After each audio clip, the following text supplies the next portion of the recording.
P block element part 4 में हमें ये डाइबोरेन की जो बात है उसको आगे बढ़ाते हुए, डाइबोरेन, ये देखो कल हमने जैसे नोमेनक्लेचर किया तो बोरॉन के साथ तो सर हाइड्रोजन जुड़ा है, तो बोरॉन +3 होता है तो हाइड्रोजन -1 होगा और ये क्रॉस मल्टीप्लिकेशन से BH3 बनेगा।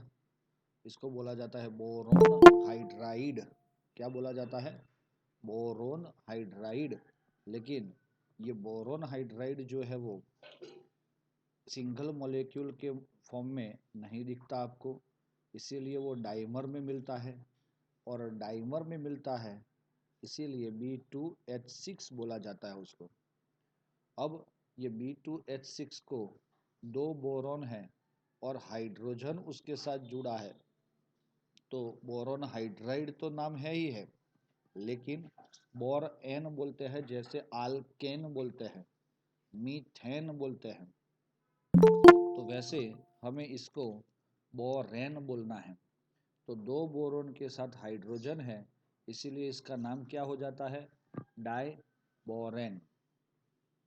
ओके दोस्तों, यस। तो अब सिंपली हम देखेंगे कुछ उसके रिएक्शंस के बारे में कि जिससे हमें पता चलना चाहिए। सबसे पहले डाई बोरेन B2H6, चलो ये आपके साथ है, सामने है।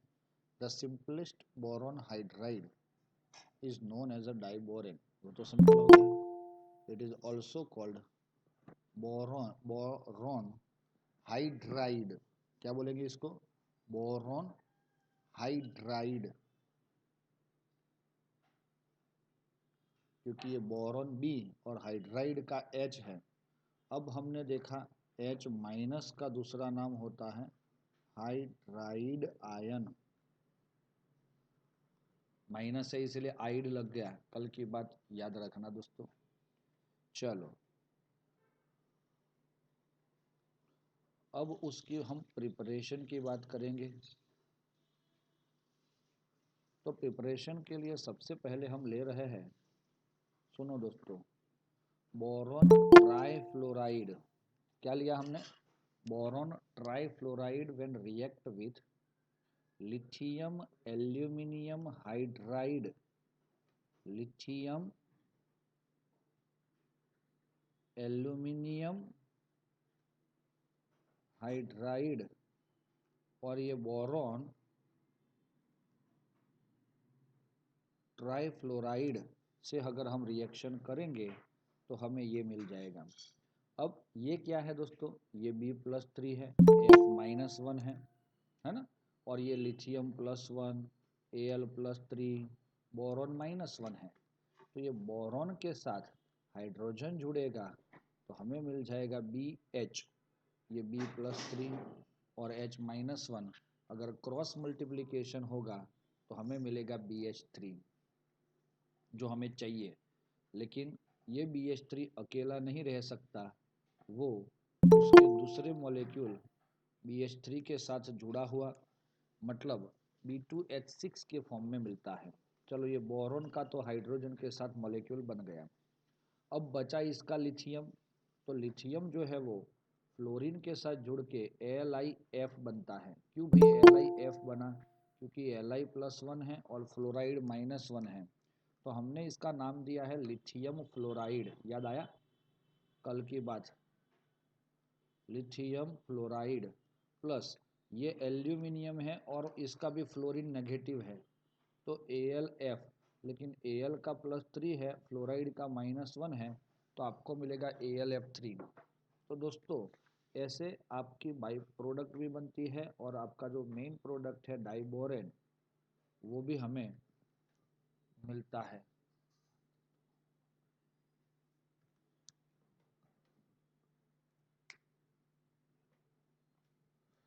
ओके दोस्तों, चलो समझ में आ रहा है। इन डाई इथाइल ईथर, यहाँ पे एक वर्ड है डाई इथाइल ईथर, ये क्या है दोस्तों? It is a solvent. Yes, ये सॉल्वेंट है। सॉल्वेंट के अंदर ये ऐसे डाला जाता है। जैसे सॉल्वेंट का काम कुछ स्पेसिफिक होता है दोस्तों, रिएक्शन को मिश्र होने के लिए ये ज़रूरत पड़ता है। फिर आ रहा है convenient laboratory method. In laboratory हम ले रहे हैं, याद रखना, NaBH4। दोस्तों इसका नाम देखो, Na means sodium, B means boron मतलब बोरो, H means hydride. Sodium borohydride का रिएक्शन हम I2 के साथ ऑक्सीडेशन करते हैं, ऐसा समझ लो, है ना। डाइबोरेन हमें मिलता है oxidation of sodium borohydride with iodine. तो क्या मिल गया दोस्तों? यस। अब देखो आपका ये बोरॉन हाइड्रोजन के साथ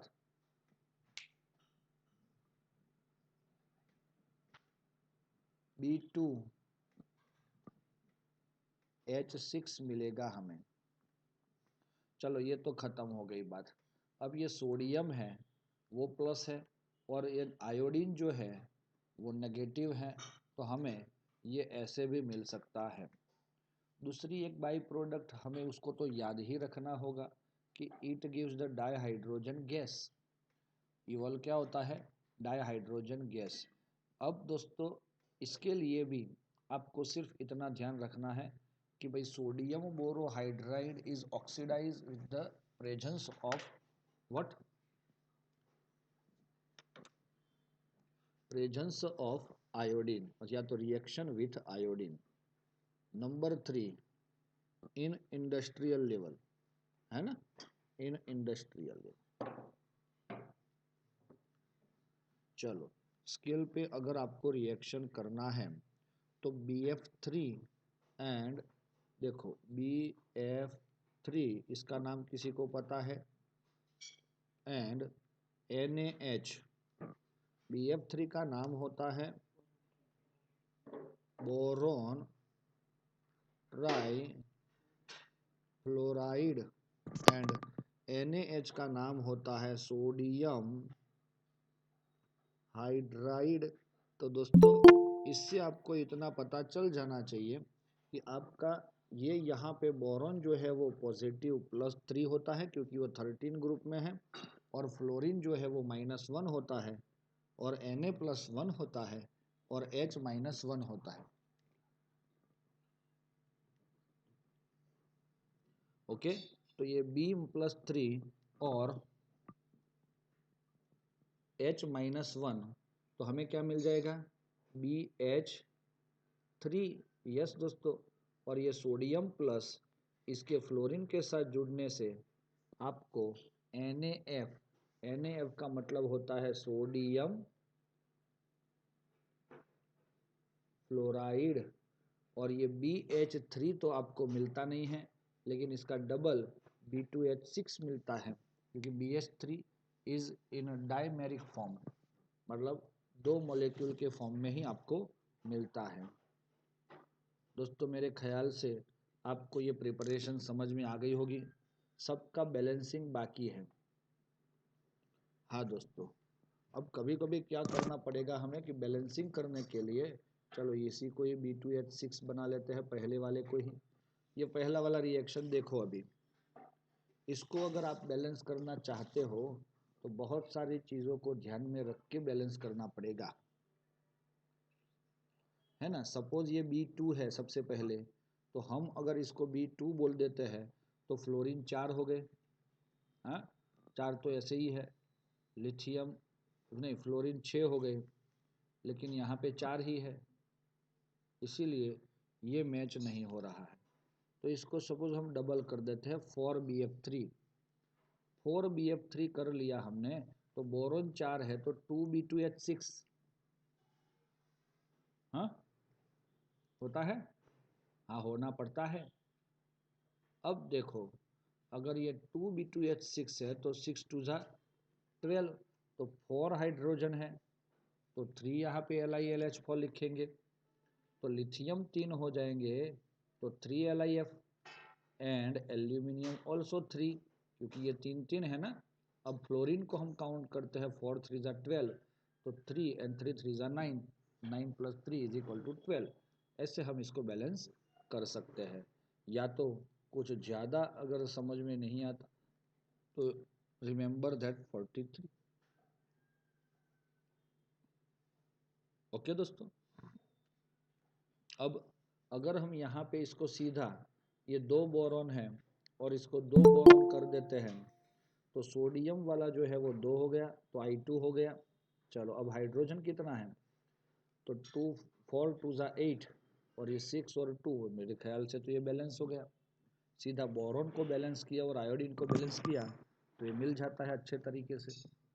और लास्ट वाला ये भी B2H6 है, तो 2B 2B 2B तो पता है आपको, और फ्लोरीन कितना हुआ अभी 6, और ये NaF6 करेंगे तो ये मिल गया। अब हाइड्रोजन देखो तो 6 है, Na भी 6 है, तो इसको 6 कर लेते हैं। तो आपके ये सारे रिएक्शन ऐसे बैलेंस कर सकते हो। These are the preparation of diborane. Physical property वो क्या होती है, फिजिकल प्रॉपर्टी जो है उसमें B2H6 कलरलेस है, कैसा है, कलरलेस है ना। दूसरा हाईली टॉक्सिक,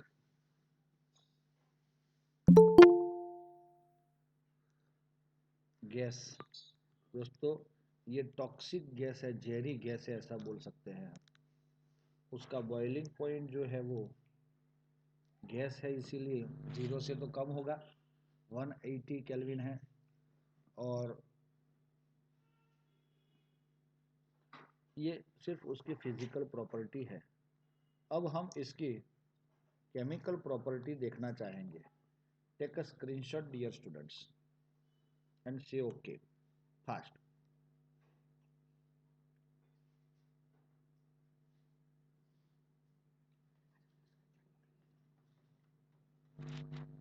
ओके डन। अब हम केमिकल प्रॉपर्टी के अंदर जा रहे हैं कि भाई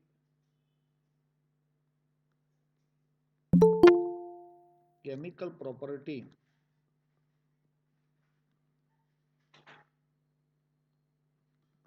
ऑफ डाइबोरेन। तो सबसे पहले हमें क्या करना है, तो दोस्तों पहला डाइबोरेन मतलब कौन, B2H6, तो हम लिखेंगे विथ एयर मीन्स O2। दोस्तों डाइबोरेन ऑक्सीजन के प्रेजेंस में B2H6 अगर कांटेक्ट में भी आता है तो ये सीधा इसका ऑक्सीडेशन करके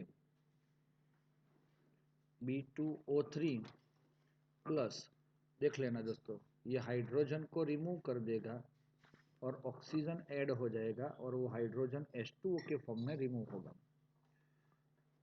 अगर आप बैलेंस करना चाहते हो ना, तो यहाँ पे 3H2 डाल दो, तो ये ऑक्सीजन 3 2 ज़ा 6 हो जाएंगे। दोस्तों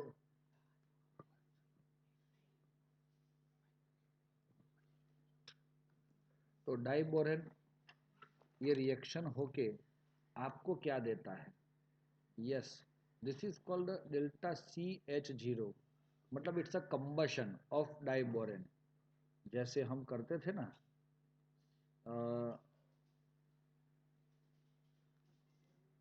मीथेन है और उसको ऑक्सीजन के प्रेजेंस में रिएक्शन करवाते हैं, देख लेना मीथेन, तो ये कार्बन है और कार्बन का हाइड्राइड है, वो बोरॉन है और बोरॉन का हाइड्राइड है, इसीलिए वो दोनों एक तरीके से सिमिलर रिएक्शन करते हैं।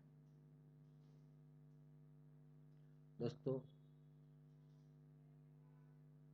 ये पानी के ऑक्सीजन के साथ ज़्यादा एनर्जी ऑमिट करते हैं, रिलीज करते हैं। ये दिख रहा है आपको, ये पहला वाला रिएक्शन खत्म हो गया।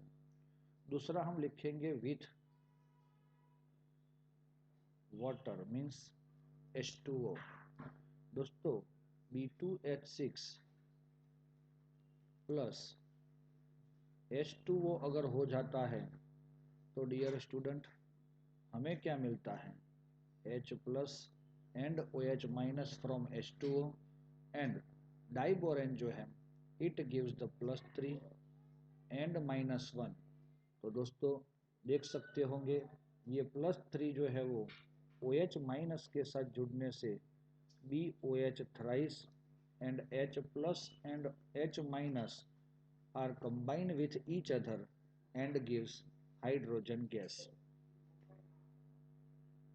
Got it दोस्तों? Yes sir, we get it. तो 3B2 है तो 2 कर लेंगे तो ये 6H2O। तो hydrogen also you got here 3H2 6H2। चलो तो डाई हाइड्रोजन गैस मिल रहा है, इसका नाम है दोस्तों बोरिक एसिड। याद आया, H3BO3 है ये। ओके, तो ऐसा मिलता है आपको। चलो नंबर आ जाता है 3 विथ लेविस बेस।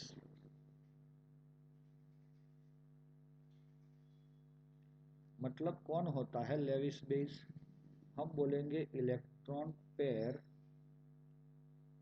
डोनर। जो इलेक्ट्रॉन पेयर डोनेट करता है दैट इज लेविस बेस। अब उसके साथ अगर हम उसको रिएक्ट करवाते हैं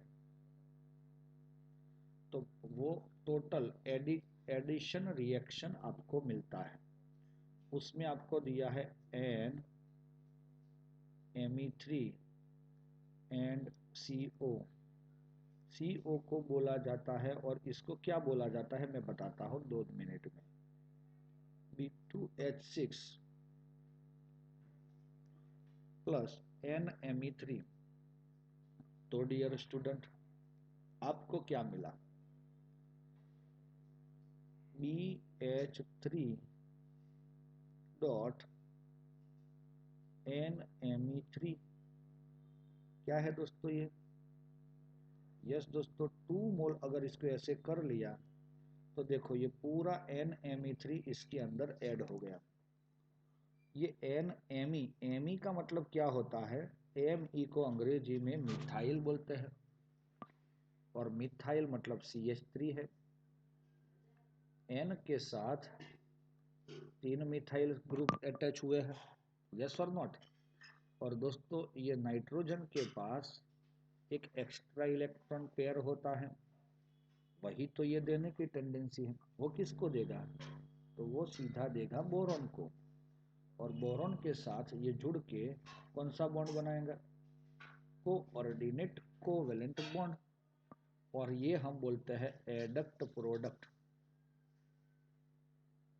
क्यों भाई एडक्ट ये वर्ड यूज किया, क्योंकि भाई ये पूरा ऐड हुआ, जो डाला था हमने वो पूरा क्या हो गया, ऐड हो गया। Also we can give the reaction with CO, that is carbon monoxide। Mono word क्यों आया, सिर्फ 1 ऑक्सीजन है इसीलिए कार्बन मोनोऑक्साइड। तो BH3 इंटू CO, ये इंटू का मतलब क्या होता है, it is attach with carbon monoxide. तो this is also called adduct product. चलो दोस्तों समझ में आ रहा है, नहीं आ रहा है सर इसका नाम अभी तक हमें नहीं मिला। दोस्तों ये तो समझ में आ गया ना, इसका नाम मैं यहाँ पे लिख रहा हूँ। 3 मिथाइल है तो ट्राई मिथाइल, 1 2 और 3, और ये N को हम बोलते हैं अमाइन। तो दोस्तों ये कॉमन नेम होगा, बाद में उसका UPSC वगैरह नेम पढ़ेंगे हम। चलो दोस्तों क्लियर है ये। तीसरी बात कि भाई विथ अमोनिया ऑल्सो। तो दोस्तों B2H6 B2H6 react with ammonia, what you got initially. ये बहुत इंपॉर्टेंट रिएक्शन है दोस्तों, एमसीक्यू पर्पस के लिए, जेडबल नीट हो तो उसके लिए ज्यादा इंपॉर्टेंट है ये। अमोनिया के साथ अगर वो रिएक्शन करेगा तो इनिशियली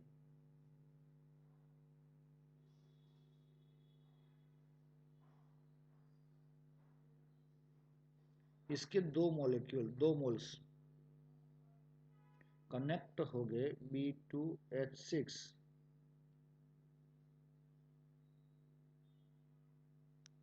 2NH3 मिलता है, विच इज फॉर्म्युलेटेड एज। अच्छा, अब ये कैसे हम उसको दिखाएंगे, क्योंकि NH3 जो होता है it is divided into two parts. नहीं, B2H6 is divided in two parts. One is BH2 and another is BH4. अब दोस्तों इसमें कौन प्लस है, तो BH4 minus and BH2 plus, क्योंकि उसके पास लेस है। अब ये प्लस के साथ ये नाइट्रोजन अपना इलेक्ट्रॉन पेयर दे के क्या बनाता है, तो देखो दोस्तों BH2 के साथ NH3 ट्वाइस, है ना, ये ऐसा कुछ कॉम्प्लेक्स बन गया, और ये प्लस इनटू BH4 माइनस, ये भी एक कॉम्प्लेक्स बन रहा है खुद। तो ऐसा टोटल एक मॉलिक्यूल है जिसमें दोनों कॉम्प्लेक्स अटैच हुए, ऐसा भी हो सकता है। फर्दर हीटिंग, ज्यादा गर्म कर रहे हैं, हीटिंग दे रहे हैं, तो हमें क्या मिलेगा, तो दोस्तों बहुत बढ़िया B3N3H6 मिलता है। क्या मिलता है, B3N3H6।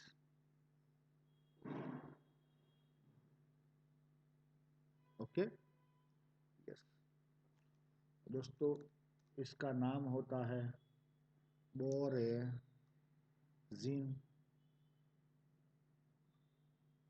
तो दोस्तों ये तो बेंजीन जैसा नाम लग रहा है। दोस्तों आपको मैं बता देता हूँ, बेंजीन आपने देखा है, उसका फॉर्मूला होता है C6H6 C C C C C और C। डबल बॉन्ड होता है अल्टरनेट, और ऐसे इसके साथ क्या होते हैं, हाइड्रोजन होते हैं।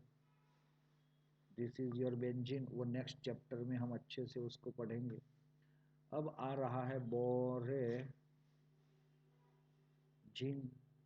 तो बोरेजिन के अंदर 6 कार्बन की जगह 3 नाइट्रोजन और 3 बोरॉन हैं। तो boron nitrogen, boron nitrogen, boron nitrogen, ऐसा हम एक दूसरे के साथ इनको जोड़ दिया। अब हमें मिला H H H H H। तो दोस्तों ये हमारा क्या बन जाता है, yes double bond and double bond.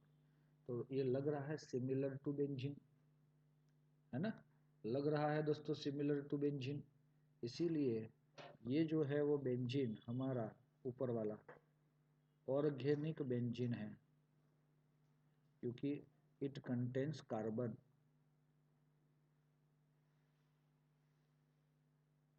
जिसमें कार्बन होता है उसको ऑर्गेनिक बोला जाता है, इसको इनऑर्गेनिक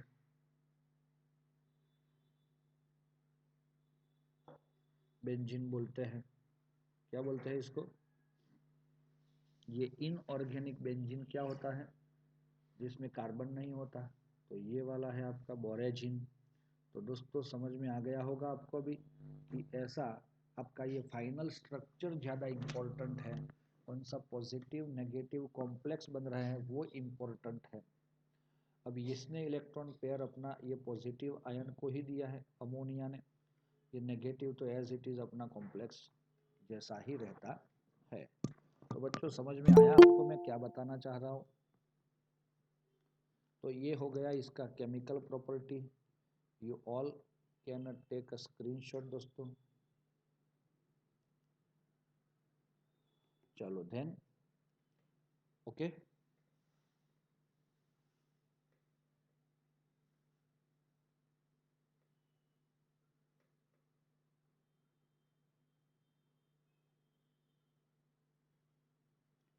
ओके नेक्स्ट कि भाई द स्ट्रक्चर ऑफ डाइबोरेन अब क्या आ रहा है इसका स्ट्रक्चर ऑफ B2H6 कैसे बनेगा। तो हम देख रहे हैं दोस्तों मैं आपको जो बता रहा हूँ उसको आप थोड़ा सा सोच समझ के वर्क करना है।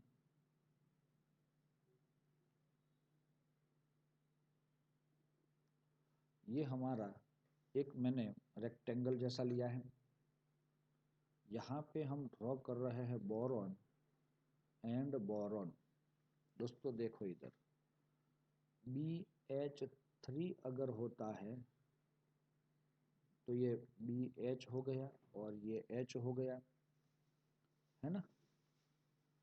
ये H हो गया ये H हो गया है ना। चलो ये BH3 हो गया।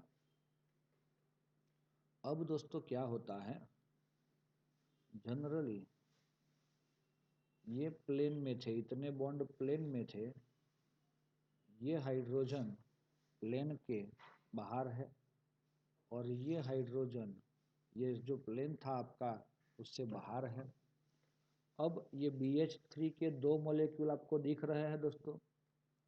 यस दिखने चाहिए। और ये बोरॉन के साथ ये हाइड्रोजन और ये बोरॉन के साथ ये हाइड्रोजन मिला जुला के आपको ऐसा बढ़िया सा स्ट्रक्चर मिल जाता है दोस्तों। ये जो है बॉन्ड एंगल 97 डिग्री मिलता है समझ लेना। और ये जो है वो 120 डिग्री मिलता है। तो दोनों में इतना फ़र्क है। दूसरी चीज़ कि भाई ये है और पिकोमीटर है 119 पिकोमीटर और ये है 134 पिकोमीटर। थोड़ा सा लंबा है जो आपके प्लेन से वर्टिकल में है या तो हॉरिजॉन्टल है वर्टिकल है इसीलिए।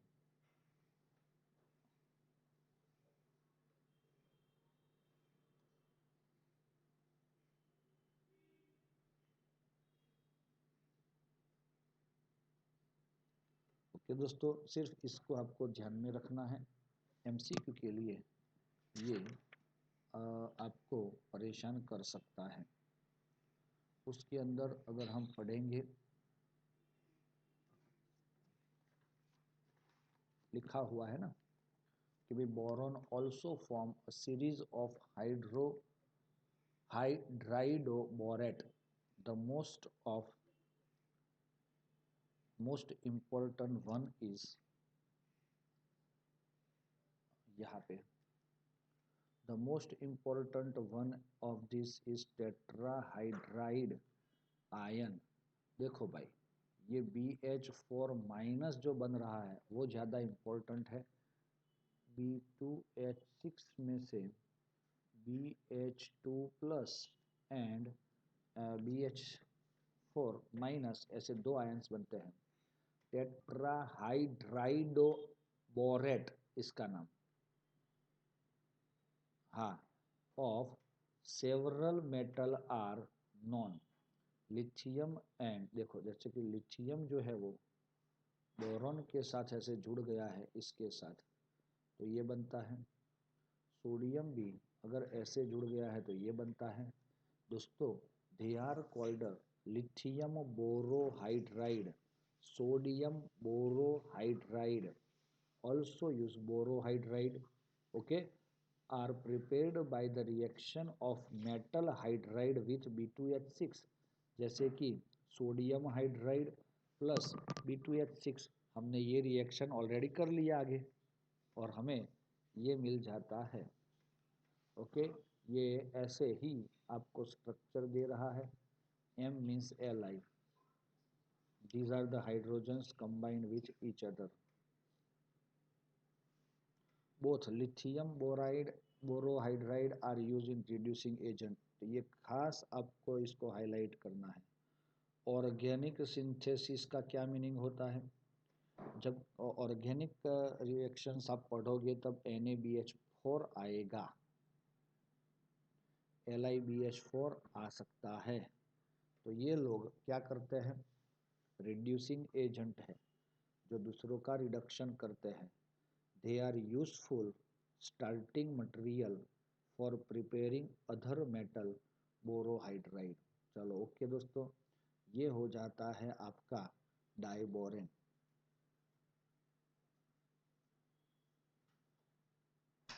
यहाँ पे देख सकते हो फिगर 12.2 के अंदर बॉन्डिंग इन डाइबोरेन, ये इंपॉर्टेंट टॉपिक रहेगा। Each boron atom use sp3 hybridization, ये है sp3, ये है sp3। चलो वो हो गया। Out of the 4 sp3 hybrid on each boron atom, one is without an electron shown in broken line। ये देखो, ये बोरॉन को पकड़ो आप, ये बोरॉन, ये जो उसने ऑर्बिटल दिखाई है sp3 वाली, 1 2 और 3 है ना, ये 3 सीधी लाइन वाली है और ये है ब्रोकन लाइन, है ना। चलो ऐसे यहाँ पे भी ये ब्रोकन लाइन है, ये वाला, है ना। चलो okay. The terminal BH bonds, terminal मतलब ये वाले, these are called the terminal BH bonds are normal to center to electron bond। बरोबर है भाई। इसके अंदर ये जो है टर्मिनल वाले bond BH, these are called the terminal, तो वो क्या है? Two centre two electron bond.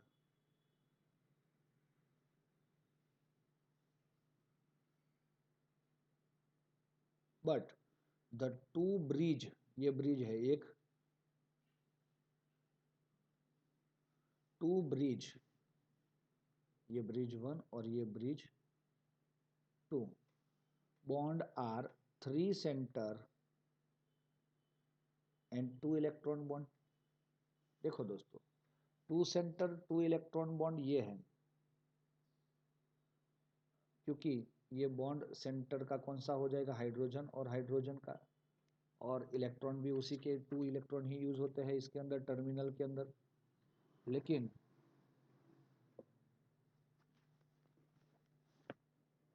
आपका ये कौन सा ब्रिज वाला है, वो 3 सेंटर 2 इलेक्ट्रॉन बॉन्ड है। यस, ये जो है वो 3 सेंटर है, 1 और 2 और एक हाइड्रोजन का, ऐसा मान के चलना पड़ता है। The 3 centre 2 electron bridge bond are also referred to as a banana bonds. भाई बनाना बॉन्ड्स किस में होता है?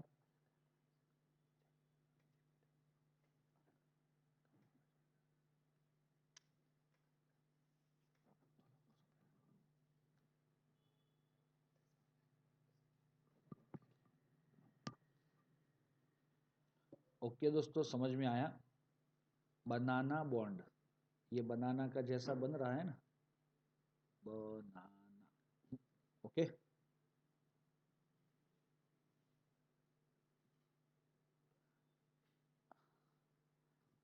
या समझ में आ रहा है दोस्तों? आ जाना चाहिए।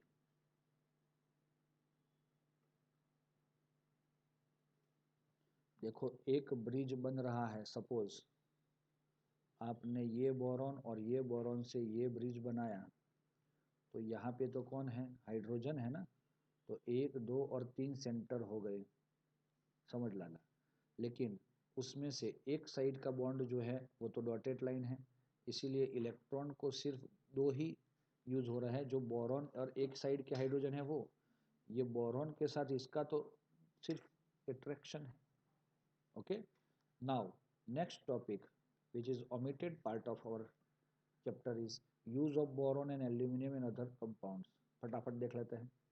Boron is being extremely hard refractive solid, highly melting point and low density, very low electrical conductivity, find many applications।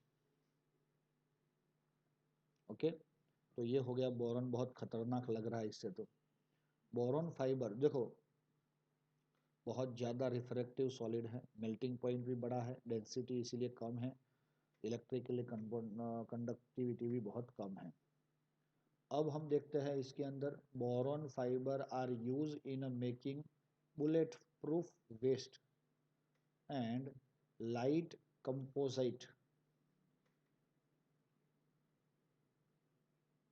material for aircraft। The boron 10 boron का मतलब क्या है? This is the isotope of boron has high ability to absorb neutrons. Boron के पास, ये MCQ बन सकता है, एमसीक्यू। और therefore metal boride are use in nuclear industries. Yes, वो तो समझ में आ जाएगा।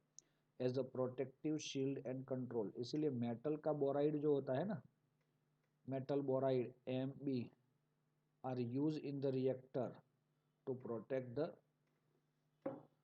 protector as a protector। Then the main industrial application of borax and boric acid, वो बोरॉन को ही बोरॉन के ही सब्सटेंस है, is in the manufacture of heat resistant glasses। Pirate class बनाने के लिए, पायरेक्स क्लास, इसको एमसीक्यू मान लो दोस्तों। Glass wool and fibre glass, ऐसे खतरनाक ग्लास बनाने के लिए, जो ग्लास हमको ठंडक देते हैं, ऐसे ग्लास बनाने के लिए हम क्या करते हैं? Borax and boric acid use करते हैं। बोरेक्स का also use as a flux for soldering material, है ना। ये फ्लक्स क्या होता है? फ्लक्स का मीनिंग ये होता है, एक ऐसा सब्सटेंस है कि जो दूसरे के कांटेक्ट में रहेगा। सपोज आयरन है आपका, और आयरन को आप सोचते हो कि उसका मेल्टिंग पॉइंट तो 1000 डिग्री सेल्सियस है सपोज, तो उसके साथ अगर आपने ऐसा कोई मटेरियल डाल दिया कि वो उसका बॉइलिंग पॉइंट जो है, या तो मेल्टिंग पॉइंट जो है 1000 से कम करके 700 800 तक ला देता है, तो ऐसा जो भी मटेरियल होता है वो दूसरे का मेल्टिंग पॉइंट या बॉइलिंग पॉइंट कम करने में काम आता है, ज़्यादातर तो melting point. That kind of materials are called a flux। For heat, scratches and stain resistance glass coating to earthenware and the constituent of medicinal soap। भाई ये जो है ना, बोरिक एसिड का यूज़ होता है मेडिसिनल सोप बनने में। ये एमसीक्यू है, याद रख लेना।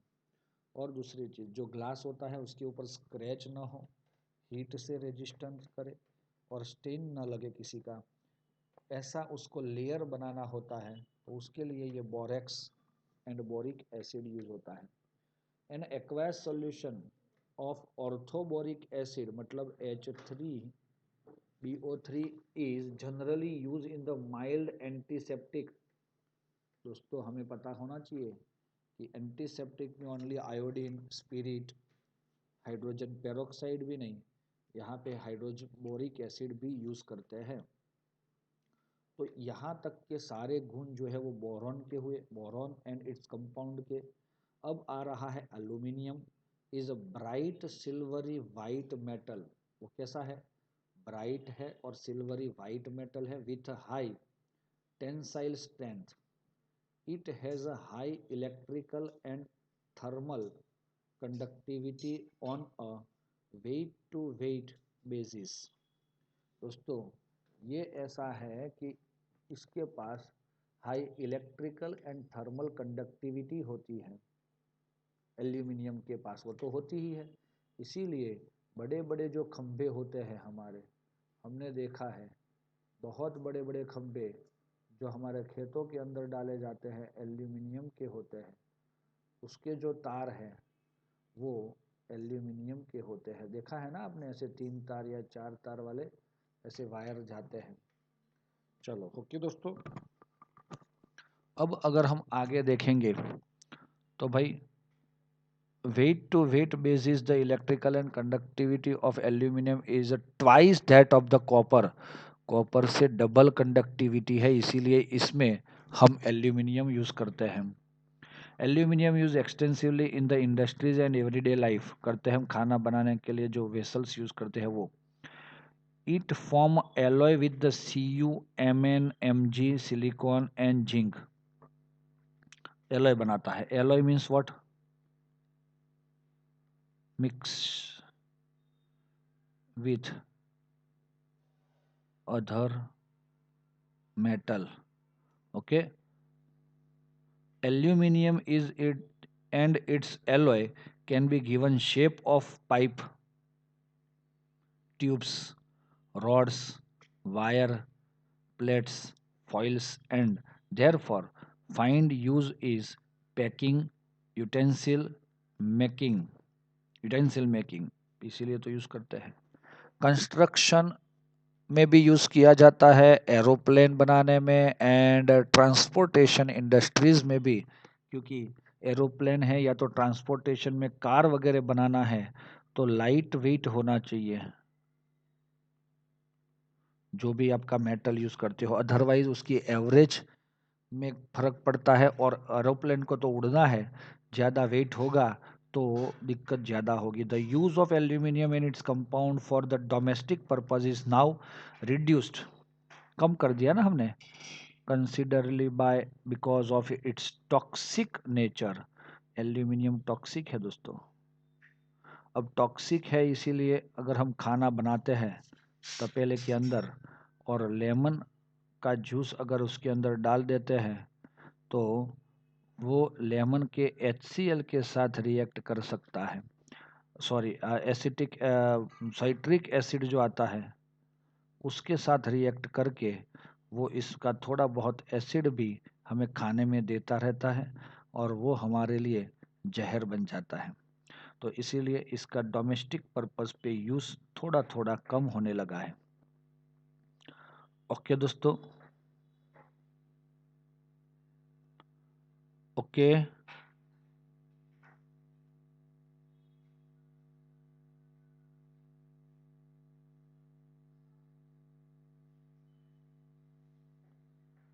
समझ में आ रहा है ना?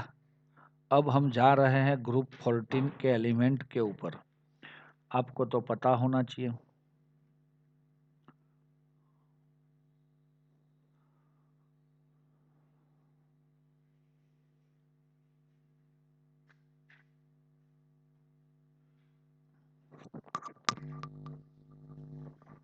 हमें पता होना चाहिए दोस्तों इसके बारे में।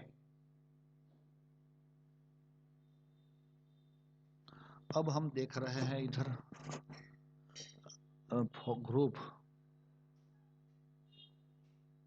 14, उसका शॉर्टिंग, इसको याद रखना है। का नहीं, ऐसा हम करेंगे, काशी जी के संग पंजाब का कार्बन, सी सिलिकॉन, जी जर्मेनियम के कुछ नहीं, संग संग SN, पंजाब PB। तो काशी जी के संग पंजाब, ऐसा हम इसको शॉर्टिंग में याद रख सकते हैं। बाद में इसका इलेक्ट्रॉनिक कॉन्फ़िगरेशन वगैरह सब कुछ देखते हैं, लेकिन आप इसको अभी के लिए तो याद ही रख लो। चलो, carbon silicon germanium tin, carbon का सिंबल C, सिलिकॉन का सिंबल SI, जर्मेनियम का GE, टीन का एसएन, लीड का पीबी एंड फ्लेरोवियम इसका सिंबल होता है एफएल।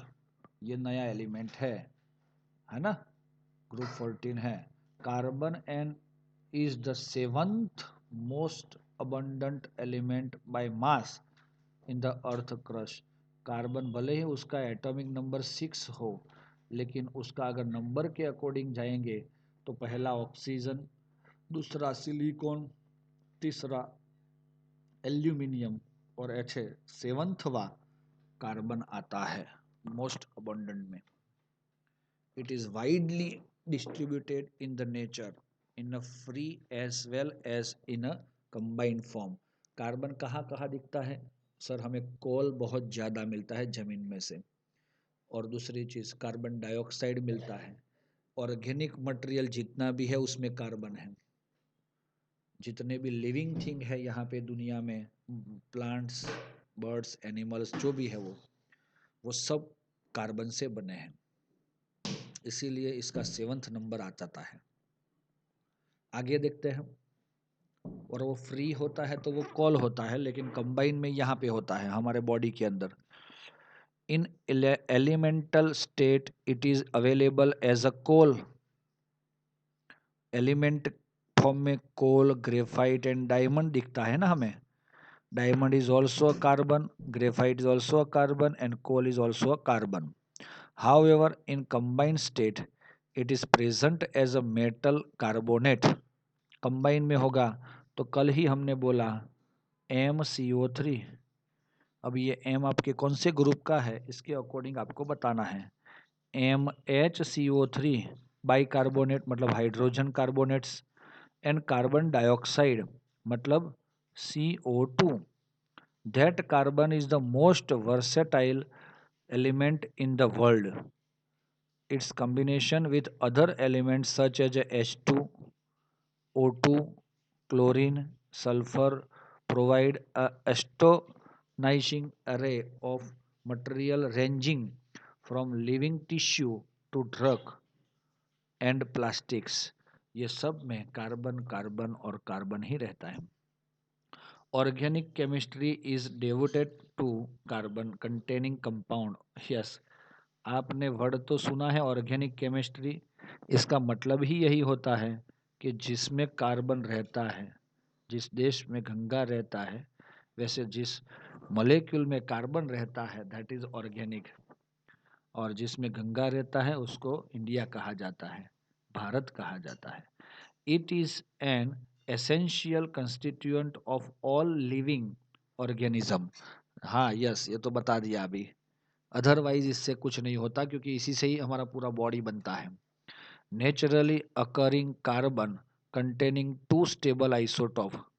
कार्बन के पास C12 एंड C13 ये दो स्टेबल आइसोटॉप है। And the addition this third isotope C14 is also present. It is a radioactive. ये C14 कैसा है? Radioactive. दोस्तों आपको मैं बता देता हूँ, आपने कार्बन डेटिंग मेथड या तो किसी भी अ, किसी भी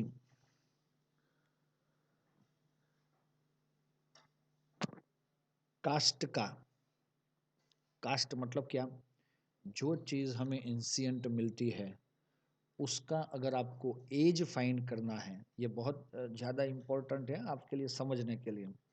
जैसे कि हमें डायनासोर की हड्डी मिली तो हम फाइंड कर सकते हैं कि वो कितने पुराने हैं डायनासोर्स।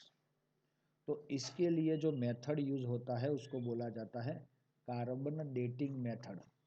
कौन सा? Carbon dating. तो उसमें ये कार्बन मेजर किया जाता है। कौन सा वाला? तो ये C14 वाला समझ लेना। और जो रेडियो एक्टिव कंपाउंड होता है वो कैसा होता है, तो मैं आपको यहाँ पे बताना चाहूँगा। देखो इधर, carbon C12, carbon C13, carbon C14, these are the stable, but it is a radioactive। Means what?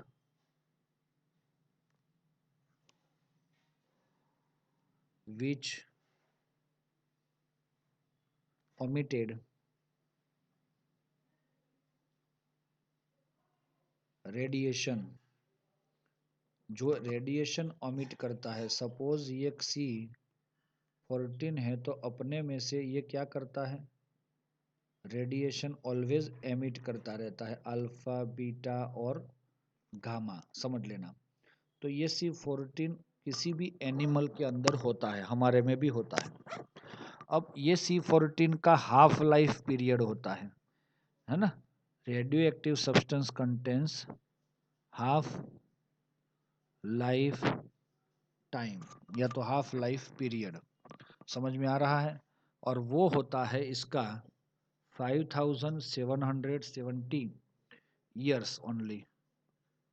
तो हाफ लाइफ टाइम का मतलब ही यही होता है कि जो इनिशियल मटेरियल है आपके बॉडी के अंदर, सपोज 5 ग्राम पड़ा है, वो 5 से 2.5 ग्राम हो जाता है। तो इतना होने में ये रेडिएशन हो के कम होगा। तो इतना होने में 5770 ईयर्स लगेंगे। इससे 1.25 करने के लिए आपको अगेन उतने ही ईयर्स लगेंगे, और इसका आधा करने में और इतने टाइम लगेंगे ईयर्स। तो ये क्या हुआ कि हाफ लाइफ पीरियड इतना ज़्यादा है, इसीलिए सालों तक हमारे बॉडी में वो रहता है, और इसीलिए हम उससे ही हमारी एज डिफाइन कर सकते हैं। 12th में आप ऐसे किसी भी डायनासोर की हड्डी मिलेगी तो भी आप इसका क्या कर सकते हो, यस, एज फाइंड कर सकते हो दोस्तों। क्लियर है, ये समझ लेना है। आगे देख रहे हैं हम, and use for the radio carbon dating, समझ में आया। डेटिंग मतलब डेट फाइंड करना। ये डेट कौन सी, बर्थ डेट। सिलिकॉन आया, अब सिलिकॉन इज द सेकेंड, मतलब 27.7%। यहां तक कार्बन की बात समझ में आ गई दोस्तों। हेलो, कार्बन की बात समझ में आ गई।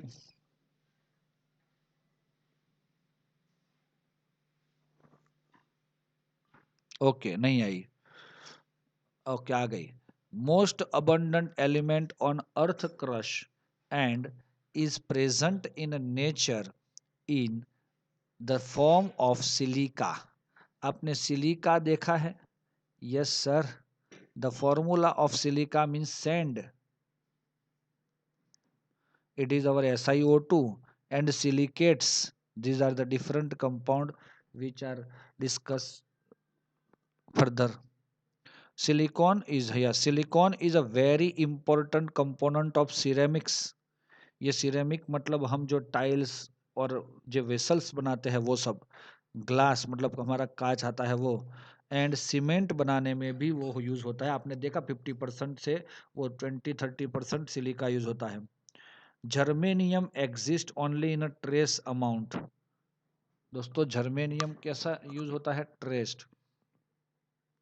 एंड टीन, वो लास्ट वाला, tin is occur mainly in cassiterite. उसका फॉर्मूला क्या है, यस ये कैसीटेराइट का SnO2 है, उसमें से आपको ट्रेस अमाउंट में Sn मिलता है, टीन मिलता है। दूसरा, lead as a galena PbS, उसके फॉर्म में मिलता है। और ये है फ्लेरोवियम Fl, समझ लो वो निहोनियम था NH लास्ट वाला, उसका बगल वाला कौन है, ये फ्लेरोवियम। इसका एटॉमिक नंबर होगा 1114, क्योंकि ये 14 ग्रुप का एलिमेंट है ना। वो बाद में डिस्कस करते हैं। Ultra pure form of germanium and silicon are use to make transistor and semiconductor device. दोस्तों ये दोनों यूज हम ज़्यादातर करते हैं छोटे छोटे इलेक्ट्रॉनिक इंस्ट्रूमेंट बनाने के लिए, और ये कंडक्टर फिजिक्स में आता है, और ट्रांजिस्टर बनाने के लिए भी ये ज़्यादातर यूज होता है। फ्लेरोवियम का सिंबल है Fl, एटॉमिक नंबर है दिस, एंड मास है 289। इलेक्ट्रॉनिक कॉन्फ़िगरेशन हम देखेंगे आज वापस। It has been prepared only in a small amount its half life। Yes, ये प्रिपेयर्ड होता है स्मॉल अमाउंट में, ये भी अच्छी बात है। Half life is short and its chemistry does not been established yet, similar to national highway NH. The important atomic and physical property among their electronic configuration of this element of group 14 living flerovium are given in this table. इसको निकाल दिया है क्योंकि इसको यहाँ पे दे दिया है फिजिकल एंड केमिकल। मैं आपको इसका इलेक्ट्रॉनिक कॉन्फ़िगरेशन बता देता हूं तो आपको भी ज़्यादा समझ में आ जाए, मज़ा भी आ जाए, तो दोस्तों एकदम क्लियर हो जाए। ग्रुप 14 का सी जी के संग Punjab flerovium 6 and 8 14 and 18 32 and 18 50 and 32 82 and 32 114। तो ये है एटॉमिक नंबर। उस टाइम हमने एक शॉर्टिंग दिया था, एक सिस्टम दिया था कि उसके according you all can find the electronic configuration. हे नयन अरे कर जे रुदन, हे नयन अरे करजे रेडन। ये क्या होगा? एस पी, याद आ रहा है? दूसरा क्या होगा? S P, D S P, D S P, फिर F D S P, F D S P. चलो इसका common electronic configuration NH2 NP2 है। तो अब हम क्या करेंगे इसके अंदर? सर हमें इलेक्ट्रॉनिक कॉन्फ़िगरेशन तो डालना ही पड़ेगा। 2 2 2 2 S के ऊपर ही आएगा और P के ऊपर।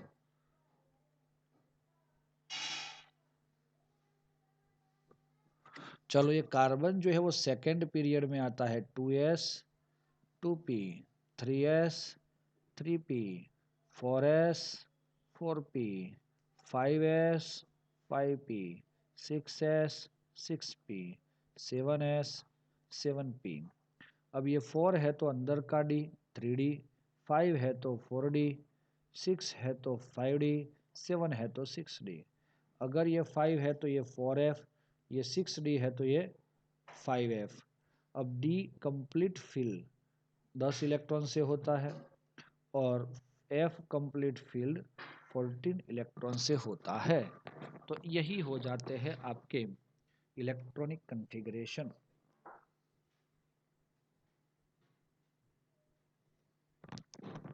दोस्तों समझ में आ रहा होगा आपको मेरे ख्याल से, और इसीलिए हम इसकी फिजिकल प्रॉपर्टी को फर्स्ट एक्सप्लेन करना चाहेंगे। ये कॉमन इलेक्ट्रॉनिक कॉन्फ़िगरेशन ध्यान में रखना। कोवेलेंट रेडियस, तो दोस्तों रेडियस क्या होगा? इंक्रीज होगा, बस इतना ध्यान में रखो, बाकी कुछ ज़रूरत नहीं है। आयोनाइजेशन एंथैल्पी वो डिक्रीज होगी क्योंकि जैसे जैसे वो साइज इंक्रीज, तो देखो 1786 761, तो ये ऑलमोस्ट वही पढ़ रहा है और बढ़ रहा है। फिर electronegativity also decrease, size and electronegativity is proportional to 1 size हो जाएगा, इज प्रोपोर्शनल टू 1 साइज हो जाएगा। साइज बड़ी, आयोनाइजेशन एंथैल्पी कम, साइज मीन्स रेडियस। तो उस तरीके से ही आपको अंडरस्टैंड कर लेना है सीधा, इसमें ज़्यादा कुछ नहीं है दोस्तों। क्लियर है के? और फिर देखो डेंसिटी भी ऑलवेज इंक्रीज होनी चाहिए, लेकिन कार्बन की सबसे ज़्यादा है। लेकिन कार्बन में ये क्या लिखा है उसने? तो कार्बन में ई लिखा है और ई का मतलब होता है फॉर डायमंड। डायमंड की सबसे ज़्यादा है।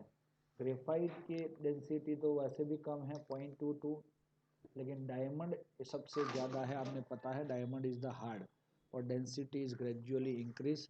Melting point also decrease decrease decrease and decrease, last वाला increase. Boiling point also decrease and resistivity is also almost common. और ये सबसे ज़्यादा रेजिस्टेंस है, फिर कम कम और ये कम कम होता रहता है। तो ये कुछ बातें हैं दोस्तों जो आपको समझनी चाहिए। यस, यहाँ पे ये ए है, ए का वैल्यू है ऑक्सीडेशन स्टेट। यहाँ पे ये बी है तो बी को बोलते हैं 6 कोऑर्डिनेशन नंबर वाले आयोनिक कंपाउंड हमें मिलते हैं। और ये सी है तो पाउलिंग स्केल के अकॉर्डिंग हमें ये देखना है। समझ में आया? यस, पाउलिंग स्केल पता है ना आपको, वो 1.5 1.0 से 1.5 2.0 2.5 ऐसा करके 3.0 3.5 and 4, that is the Pauling. And beta जो है ये बीटा क्या है, ये F, that is called beta form stable at room temperature. यहाँ पे ये समझ में आ रहा है, ये वाला एफ, तो it is stable at a room temperature. दोस्तों if you want to take a screenshot about this you can fast.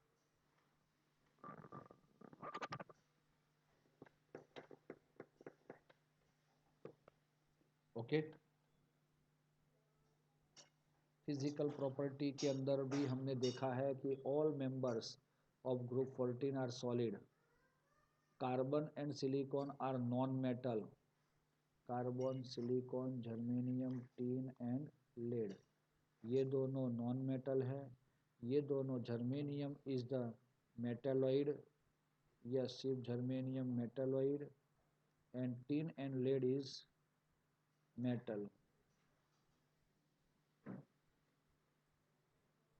और इसके मेल्टिंग पॉइंट और बॉइलिंग पॉइंट ज़्यादा होते हैं कंपेयर टू 13 ग्रुप, क्योंकि उससे ये थोड़ा सा छोटा होता है। ओके दोस्तों, electronegativity is also less compare to 13 group. अब 13 ग्रुप के साथ इसको हमको जब क्या करेंगे, कॉमनली इसको कंपेयर करेंगे तो 13 की साइज़ अगर ये है तो 14 की साइज़ थोड़ी छोटी होती है, इसीलिए ये सब डिफरेंस हमें मिलता है। केमिकल प्रॉपर्टी की चर्चा हम कल करेंगे दोस्तों। ओके दोस्तों, थैंक यू।